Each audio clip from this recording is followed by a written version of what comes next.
Assalamualaikum warahmatullahi wabarakatuh.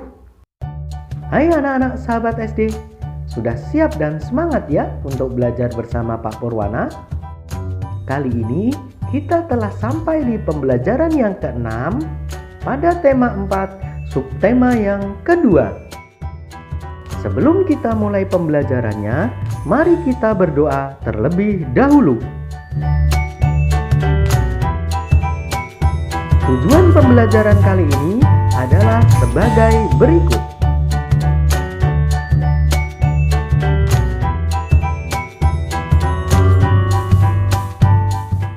Anak-anak sahabat SD, pada pembelajaran sebelumnya kita sudah belajar bermacam-macam pola lantai.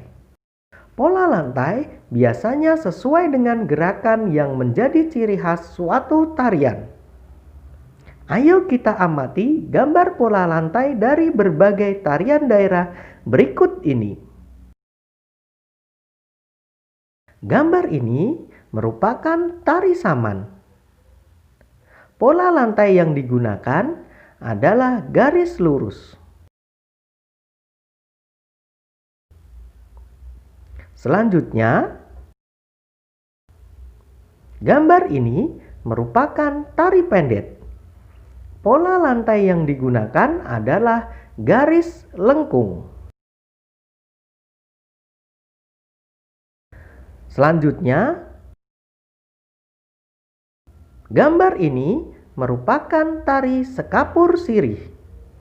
Pola lantai yang digunakan adalah garis lengkung. Selanjutnya, gambar ini merupakan tari piring.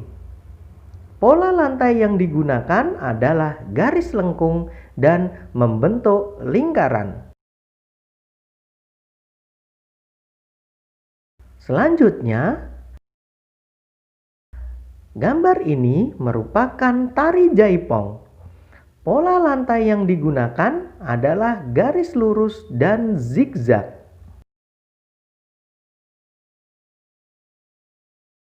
Selanjutnya, gambar ini merupakan tari kecak. Pola lantai yang digunakan adalah melingkar.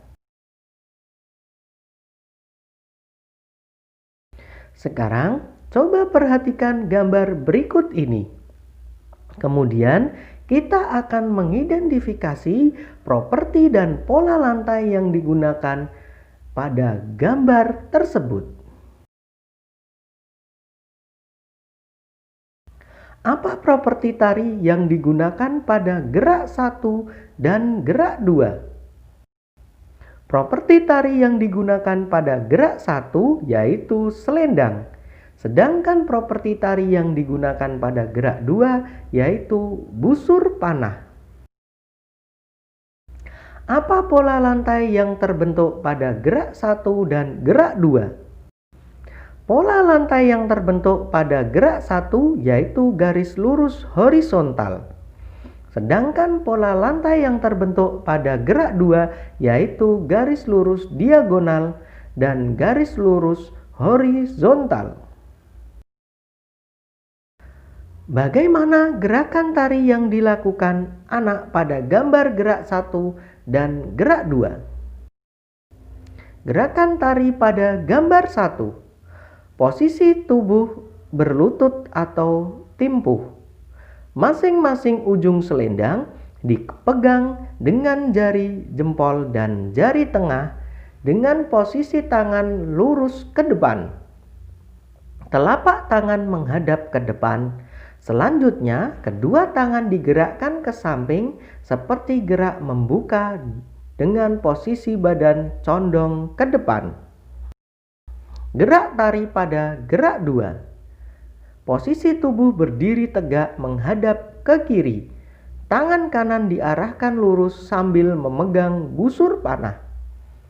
Tangan kiri tetap di samping. Selanjutnya, tangan kanan ditarik ke bawah hingga pundak.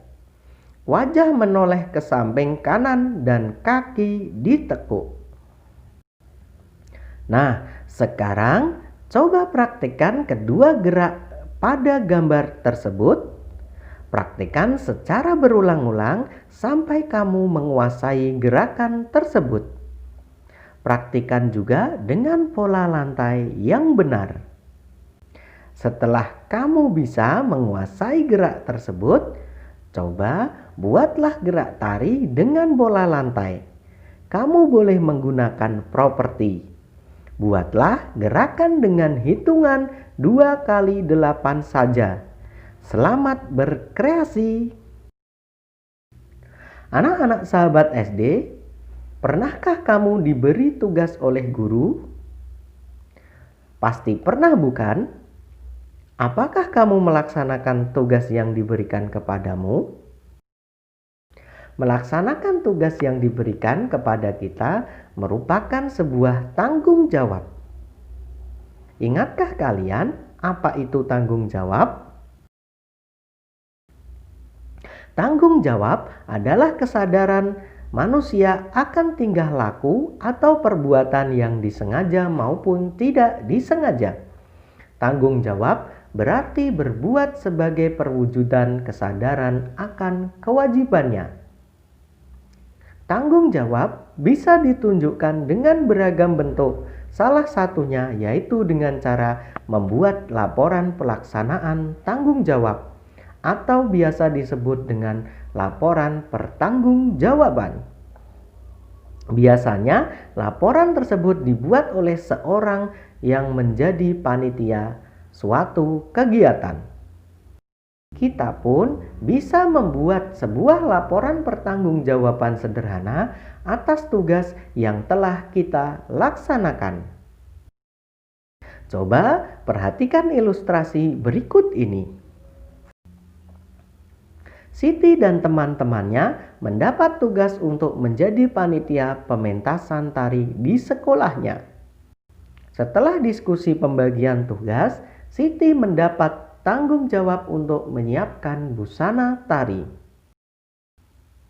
Siti dapat membuat laporan pertanggungjawaban atau laporan tentang pelaksanaan tanggung jawabnya sebagai panitia pentas tari sebagai berikut.